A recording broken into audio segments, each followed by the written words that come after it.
আজকের ভিডিওতে আমরা দেখব পাবনা মেন্টাল হসপিটাল এবং সম্পূর্ণ ভিডিওটি দেখতে থাকেন আপনারা। আসসালামু আলাইকুম এভরিওয়ান।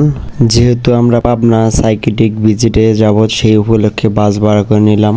সকল ছেলে মেয়েদেরকে বাসে ওঠার জন্য বলা হলো এবং সকলে একে একে উঠলো এবং সবাইকেই আগেই টাইম বলে দেওয়া হয়েছিল 2:30 দিকে রেডি হয়ে থাকতে। 3টার সময় আমরা বাস ছেড়ে দেব আমাদের কলেজ থেকে, কিন্তু আমরা যেতে পারিনি। আমাদের যাওয়া হয়েছিল ভোর 5টার সময়। ওরা অনেকটাই রেগে আছে আমাদের উপরে এবং বাসে ওঠার পর সকলকেই সিটে বসে দেওয়া হলো সুন্দরভাবে। সবাই সিটে বসলো।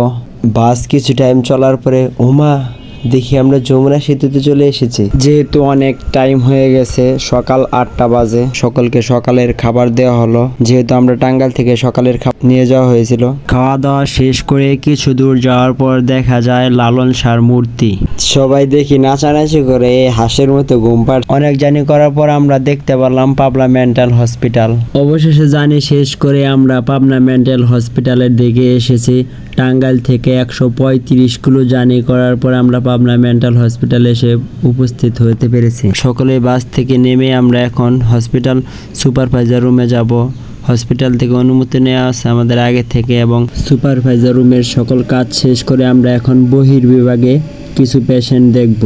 বহির্বিভাগে অনেক পেশেন্ট আমরা দেখলাম এবং রুগীর প্রাইভেসি মেনটেন করার জন্য আমরা রুগীর মুখ দেখাতে পারিনি এবং বহির্বিভাগে অনেক পেশেন্ট দেখলাম, তাদের সাইন সিমটম জানলাম এবং বহির্বিভাগে পেশেন্ট দেখা এখানে শেষ আমাদের।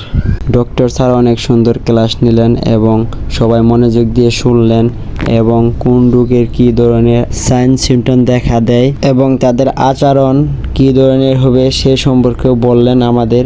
ডক্টর স্যারের ক্লাস এখানেই শেষ আমাদের। এখন আমরা ভর্তি রোগীর সম্পর্কে বিস্তারিত জানব। ফিমেল যত সব ওয়ার্ড আছে সবগুলাই ঘুরে দেখলাম এবং পেশেন্টের দাবি একটাই, আমার বাড়িতে কল দিয়ে দাও, আমি সুস্থ হয়ে গেছি, আমাকে নিতে বলো। এবং যদি কোনো পেশেন্টকে বলা হয় একটা গান বলেন, তো এমন সুন্দর সুন্দর গান বলে তারা।